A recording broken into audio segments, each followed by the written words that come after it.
Hey Canvas, it's so good to be able to join you during this little mini season we're doing as we celebrate Thanksgiving together. I know it's maybe a strange thing for us to be doing as a church, but for Rhiannon and I, Thanksgiving in our understanding has become really important to us personally. When we were missionaries in Cambodia, we had the pleasure of being alongside many faithful, wonderful American missionaries and Canadian missionaries who around this time of year would celebrate their traditional Thanksgiving together. You know, turkeys, stuffing, sweet potato with marshmallows, really odd food. But we'd gather around, we'd have a meal together in the midst of all the work that we're doing in Phnom Penh. And what we loved about this holiday and this break was after you ate, you'd take turns just saying one thing you're thankful for about the last year. And I don't know what it's like for other families, other communities that celebrate Thanksgiving, but for us in that context, you could just feel the tangible presence of God as we're taking an opportunity to pause and acknowledge God's goodness in our day-to-day. And so for us as a church, as we as Canvas continue to take ground together, we thought it really special to take an opportunity before we head into the Christmas season to give thanks.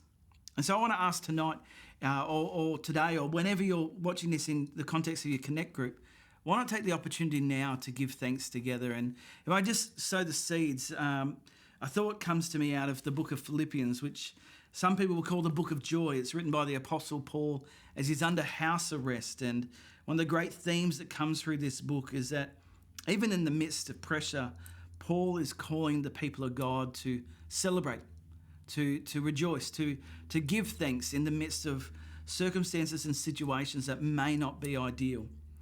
Commonly, we pick it up in chapter 4, verse 4, where Paul says, "Rejoice in the Lord always, and again I say rejoice." That's the most common phrase that he throws throughout this book is rejoicing and joy. He says in verse 5, "Let your gentleness be known to all men. The Lord is at hand. Be anxious for nothing, but in everything by prayer and supplication, with thanksgiving, let your requests be known to God. And the peace of God, which surpasses all understanding, will guard your hearts and minds through Christ Jesus." I love this as a pattern for peace, for living out the peace of God. The idea that Paul starts with this thought of stir up a bit of joy. And I like his focus of where his joy is. In verse 4, rejoice in the Lord. There's even in the midst of situations and circumstances, church, can we find our joy in who God is and who he's calling us to be? And then out of that, if we want to live free from anxiety and free from things that will control us and pressures about the future, incorporate that into your prayer. Bring a sense of overwhelm, that sense of overwhelm out of you into prayer, and don't be afraid to ask God for things. That's what supplication means. But in the midst of all that, as you're processing your day-to-day, mix it in with thanksgiving. What can we give thanks to God for even now, even as we're working through the journey, even as we're going through stuff?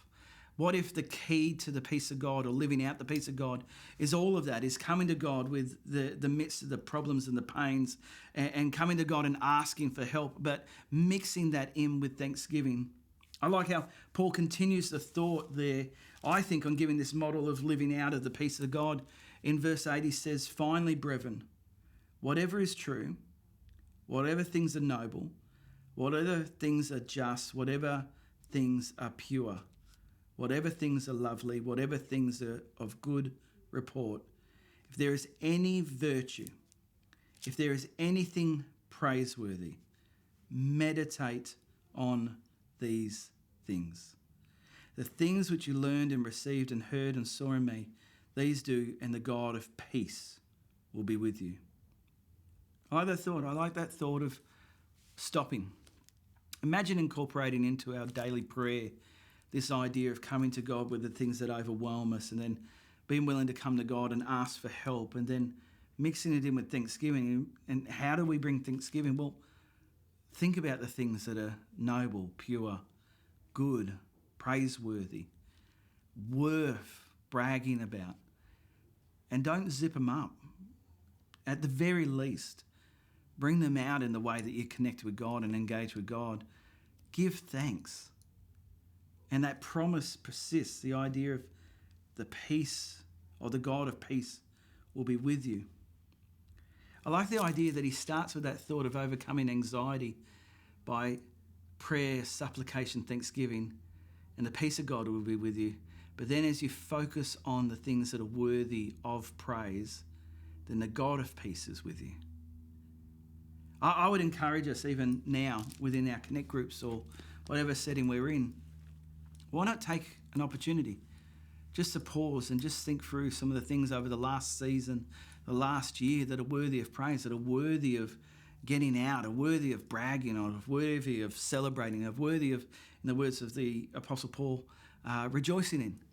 And why not take an opportunity now just to go around one by one and share some of the things that you're thankful for? Because I believe, according to Paul's unpacking of the scriptures, as we do that together, we get to celebrate the fact that the God of peace is with us. Bring peace wherever you are, no matter the circumstance. Rejoice in the Lord always. God bless you. Have an amazing week.